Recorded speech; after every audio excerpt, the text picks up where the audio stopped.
Bonsoir, on a changé des Avengers. Là, on est avec Boubacar Kader. Ça fait plaisir de te voir. Ça fait un moment que je t'ai pas vu, hein, Boubacar. Là, tu es En effet, hein, depuis Madrid, je crois. depuis Madrid. Effectivement, il y a Boubacar. Donc, il est du Niger, en fait, mais il habite en France. On va nous expliquer un petit peu ce qu'il fait aujourd'hui et où lui, il habite. Mais il est venu aussi en bootcamp à Madrid il y a 2 ans, en fait. Hein. Tu étais venu, ça, après les masters. Donc, une formation d'une semaine Exactement, complète. C'était intense. Super. Bon, ben voilà, tu nous exactement, entends? en effet. 5 sur 5, c'est bon, ok, super. Bon, on peut commencer. Bon, Boubacar, bon, ben, bienvenue. Et on va passer 15 minutes ensemble, comme avec Issad. On va voir un petit peu pour ton parcours où tu es aujourd'hui, qu'est-ce que tu fais aujourd'hui. Est-ce que le master que tu as fait avec nous, ça t'a aidé aujourd'hui dans ton travail et de quelle manière l'a fait? Donc, Boubacar, tu peux commencer par te présenter, qui tu es, quel âge tu as, qu'est-ce que tu as fait comme études, où tu habites, qu'est-ce que tu fais aujourd'hui dans la vie.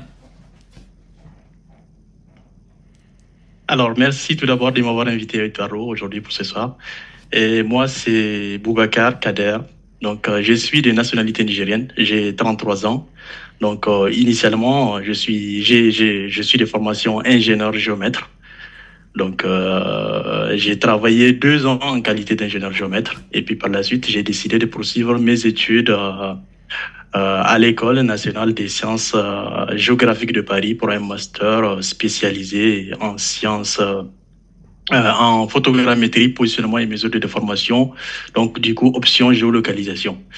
Donc, à la fin de mon master spécialisé, j'ai intégré la société Satinfo, qui est affiliée au groupe classe.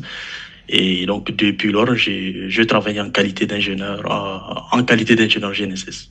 Tu travailles toujours à la société de Sanifo en ce moment. Oui, tu es toujours là. Oui, en effet, je suis toujours à Satinfo.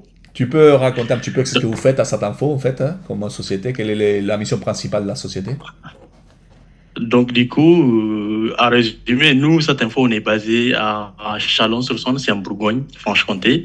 Donc, du coup, c'est une petite structure, en fait, hein, mais qui est affiliée au grand groupe agricole Classe qui construit des machines agricoles. Et du coup, cette info, l'objectif de cette info, l'émission plutôt de cette info, c'est de fournir quand même des solutions de géolocalisation pour tout ce qui est machinerie agricole et aussi pour des secteurs tels que les BTP, etc. Donc, du coup, en fait, cette info dispose, ne serait-ce qu'en France, un réseau de 230 stations permanentes, donc, du coup, qui collectent les données et puis qui permettent, en fait, de modéliser en quelque sorte toutes les sources d'erreurs qui affectent le signal GNSS et puis, en fait, enfin, de les transmettre à nos clients via de la téléphonie mobile, via GSM. D'accord, donc vous faites des techniques de positionnement comme l'RTK, du PPP, PPP-RTK, c'est des techniques de positionnement précis, c'est ça? Je t'ai perdu. Du Du NRK, NRTK, RTK, ouais. vous m'entendez? Oui, vas-y. Ouais, on est plus en fait sur du OSR, NRTK. D'accord. Donc, c'est des techniques de positionnement on a bien appris aussi dans le master. Donc, bon, et avant le master, donc, est-ce que tu te Exactement. sentais à l'aise à la société pour faire ton travail, en fait, par rapport à ta formation que tu avais eue avant, en fait, ou tu avais quand même des connaissances qui te manquaient? C'est vrai qu'en fait, j'avais ce background théorique, mais quand même, je me sentais quand même que j'avais des difficultés, surtout pour implémenter en fait en tous les concepts que j'ai appris. Et en fait, pour la petite histoire, moi, après mon master spécialisé, donc j'étais parti dans une structure juste à la fin de mon master spécialisé pour valider mon diplôme. J'ai été dans une structure en fait qui voulait en fait développer des algorithmes en fait des générations de corrections réseau. Et en fait, je me suis heurté à un fossé quand même. Je sentais que j'avais les connaissances théoriques, mais j'avais quand même du mal à les appliquer de manière concrète. Donc, du coup, j'avais eu quand même ces blocages et je me disais que forcément, il fallait que j'essaye quand même de combler ces gaps.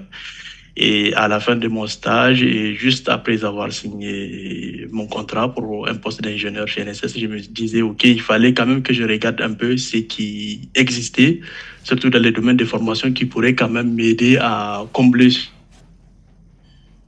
gaps. Et j'ai cherché, j'ai discuté, voilà, avec mes connaissances et beaucoup de personnes me disaient que bon, c'est des domaines quand même qui sont très techniques, très pointus. C'est quand même très difficile en fait d'avoir une formation, voilà, dans ce sens. Et j'étais un peu perplexe et un jour, un week-end, je me rappelle bien, je suis tombé sur une vidéo, je crois que ça doit être sur un des réseaux sociaux, d'Eduardo qui expliquait un peu les équations d'observation. Et je me disais que c'est cette formation qu'il me faut. Et automatiquement, j'ai pris contact avec Eduardo. On a échangé, je pense, et peut-être juste un mois après, j'ai fait l'entretien et sans hésiter, j'ai intégré la Genesis Academy. Ah, c'est bien parce qu'effectivement, tu ne nous connaissais peut-être pas d'avant et puis tout d'un coup, tu nous as vu sur les réseaux sociaux et puis tu t'es dit pourquoi pas intégrer la Genesis Academy. Donc du coup, tu avais certains blocages ou peur avant d'intégrer le master en disant oh, qu'est-ce que va me raconter Eduardo ou tu étais rassuré quand même. En fait, moi, j'étais d'autant plus rassuré parce que j'étais déjà heurté aux difficultés, en fait, voilà, pour passer de la théorie à la pratique. Donc, du coup, ne serait-ce qu'à travers les petites vidéos qui existaient, en fait, sur les réseaux sociaux, je me suis fait quand même un petit aperçu, en fait, des différentes attentes ou des exigences de la formation. Je me dis, celle-là, il me le faut. C'est vrai qu'au tout début, l'anglais me faisait un peu peur parce que j'étais Je, francophone et puis c'était plus facile pour moi en fait d'assimiler en français. Mais bon, je me disais ok, c'est peut-être une opportunité pour moi aussi de m'améliorer en anglais. je me rappelle effectivement que l'anglais c'était pas facile. Et je me suis lancé. Je me rappelle c'était pas facile l'anglais effectivement, mais bon finalement, est-ce que l'anglais ça a été un problème?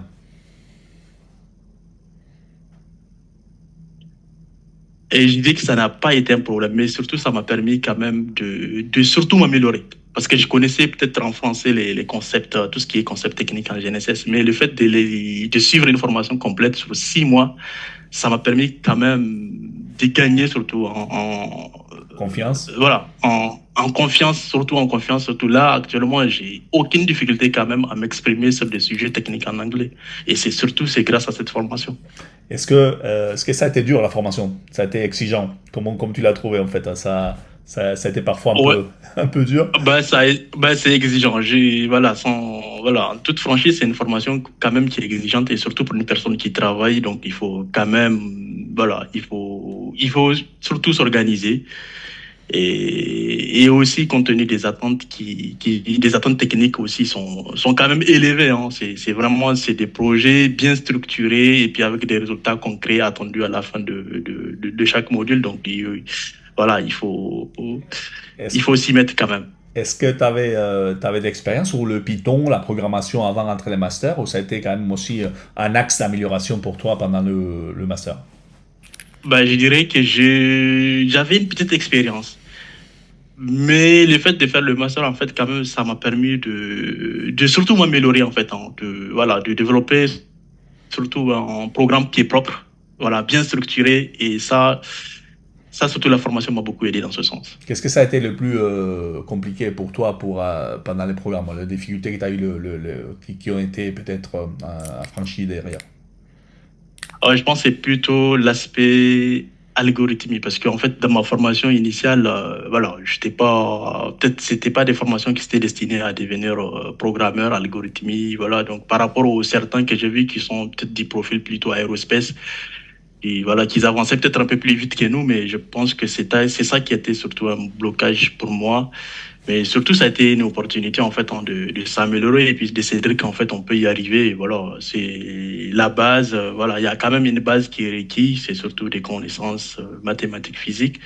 Puis voilà, derrière, voilà, l'algorithmie, ça peut se travailler et puis ça peut s'améliorer en fait au fil du temps. C'est vrai qu'on a quand même des bagages des ingénieurs différents. Donc, il y en a certains qui ont travaillé peut-être plutôt la partie spatiale, d'autres qui ont travaillé plutôt la partie signaux, la partie mathématique, algorithmique.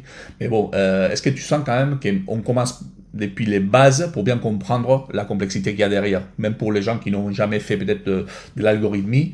Est-ce que tu as besoin, même à une base mathématique bien évidemment, parce qu'on est ingénieur, mais est-ce que tu sens quand même que c'est compréhensible sur les explications qu'on donne justement pour pouvoir comprendre l'algorithmie? Parce que ça peut Ouais, les faire peur, hein. explications. Ouais, je dirais qu'en fait, les explications sont claires et quand même, je dirais que la formation, elle est bien structurée. On part quand même, voilà, d'un niveau, voilà, qui est adapté voilà, tout un chacun, et que ça évolue au fil du temps, au fil des développements des modules, quoi. D'accord. Donc pour Est-ce, moi, ça n'a pas été plutôt un frein, mais plutôt un axe d'amélioration. est-ce qu'aujourd'hui, grâce à toutes les connaissances que tu as pu acquérir pendant la formation, ça t'est fait que ton boulot c'est plus compréhensible, tu abordes mieux les thématiques que tu es en train d'affronter tous les jours en fait, pour proposer des nouvelles solutions, etc. Je dirais que oui, en effet, surtout ça m'a grandement aidé, d'autant plus que je me suis senti à la fin de la formation, c'est comme si j'ai gagné quelques années d'expérience. Parce qu'avant, je pouvais exploiter des articles, chercher à implémenter de nouvelles stratégies. Et voilà, je me heurtais à des freins, mais là, j'ai surtout gagné en assurance. Et grâce à cette formation de la Jeunesse Academy, j'ai pu réaliser des projets concrets qui ont abouti en entreprise. Et ça a été surtout une fierté pour moi. Et de me dire, OK, voilà, j'ai investi de mon temps et puis voilà, Est-ce que ça a donné par, quelque chose. est-ce que par rapport à tes collègues qui n'ont pas eu ce genre de formation, tu te sens quand même que tu es quelque part un référent dans certaines connaissances qui te posent des questions, les copains, enfin, les collègues et tout ça? Bon, c'est vrai que dans ma structure, malheureusement, je suis le seul à avoir un background GNSS, Ah, mais voilà, voilà, ça m'a permis quand même d'être référent aussi, surtout au donc quotidien, de t'es les référents. partager, ouais, et aussi surtout c'est l'occasion pour moi en fait, c'est de partager aussi mes connaissances à mes collègues, quoi. Et je vis aussi au fil du temps, ils ont gagné aussi voilà, à travers les connaissances que j'ai acquises, ça fait plaisir quand même de voir qu'on a appris et puis on peut retransmettre les connaissances aux autres. Super, super, super. Bon, bah écoute, on va pas rester beaucoup plus loin. Je sais pas s'il y a des questions des gens qui nous écoutent en ce moment. Et je vais regarder un peu le chat pour voir s'il y a des questions. Si vous voulez poser des questions à Boubacar, ben, c'est le moment, hein. Et sinon, peut-être vous pouvez connecter avec lui sur LinkedIn et puis lui poser les questions que vous voulez. Et bon, ben, je sais pas, tu sais, là, il y a des gens qui nous regardent, qui vont nous regarder plus tard aussi, parce qu'il y a plein qui n'étaient pas disponibles ce soir. Donc, du coup, est-ce qu'il y a des gens qui se posent des questions si c'est master, justement, c'est quand même quelque chose d'intéressant pour eux ou pas? Qu'est-ce que tu peux leur dire aux ingénieurs qui sont en train de se poser la question, si le faire ou ne pas le faire? Est-ce que ça va être assez profond? Est-ce que ça va être assez dur? Je sais pas, les petites peurs qu'il peut y avoir tout le monde, justement. Ben, pour résumer, je dirais qu'en fait, surtout pour les gens qui sont passionnés de la navigation par satellite, en fait, je pense que la formation GNSS Academy, je dirais, hein, c'est l'une des formations que j'ai vues la plus complète, hein, des formations que j'ai suivies. Donc, surtout si vous avez envie, si vous êtes motivé, c'est de foncer la tête baissée. Vous serez. Est-ce que tu t'es senti quand même accompagné le long du chemin par les tuteurs, par Alberto, par moi, par les gens qui étaient avec toi? Ouais, c'est vrai que j'ai pas parlé d'Alberto et je profite aussi de l'occasion pour lui passer un salut. Et Il t'écoute, il est quand là. même, ouais. Et c'est extraordinaire quand même hein, de voir quand même qu'on a un tutorat qui nous accompagne en fait tout au long des projets et aussi voilà qu'on ait des questions qui sont moins techniques ou des questions qui soient de plus techniques donc on est accompagné et c'est vrai il y a ces volets humains que la première intervenante a évoqué. Donc, il n'y a pas que la technique, il y a aussi il y a les volets humains. Des fois, on a peur, en fait, de poser des questions, mais on se rend compte que, voilà, lors surtout de la formation de Genesis Academy, on est bien encadré, et puis voilà. Donc, Ouais, en plus, on a eu la chance avec toi de se rencontrer en personne parce que souvent, effectivement, si on est online, mais bon, on fait aussi des bootcamps de temps en temps. Cette année, on a fait à Toulouse, à Madrid. Il y a 2 ans, on a fait à Toulouse, à Madrid aussi. On a rencontré des Navengers qui sont passés. Et puis, à Toulouse, par exemple, on a déjà une bonne quinzaine de Navengers qui travaillent ici dans des sociétés spatiales à Toulouse. Et parfois, on a des réunions, on se voit, on se côtoie. Donc, à partir de maintenant, en fait, chaque master qu'on va faire, en fait, on va proposer aussi un bootcamp, justement, de quelques jours pour approfondir, pour nous rencontrer tous et ceux qui veulent venir dans la ville où on va proposer, ça peut être Barcelone, ça peut être Paris, ça peut être on va t'inviter Boubacar pour la prochaine fois si tu veux venir aussi et comme ça on peut rencontrer beaucoup plus de monde qui est apprécié par les gens parce qu'effectivement le online ça peut être un peu froid parfois non mais le fait de se rencontrer et puis partager tout ça les connaissances c'est toujours mieux, ça marche hein? toujours bénéfique, ouais. Avec plaisir, Eduardo. Bon Boubacar il est où ton t-shirt Avenger, tu l'as pas? Je l'ai pas, Ouais, je l'attends. ah, mais je te l'envoie direct. Je te l'envoie direct. Ça marche. Bon, Merci. Waka, merci Euh, beaucoup. Merci. Également, Eduardo. Et je te vois bientôt, du coup, on reparle. À bientôt. Ciao, Merci, à ciao. bientôt.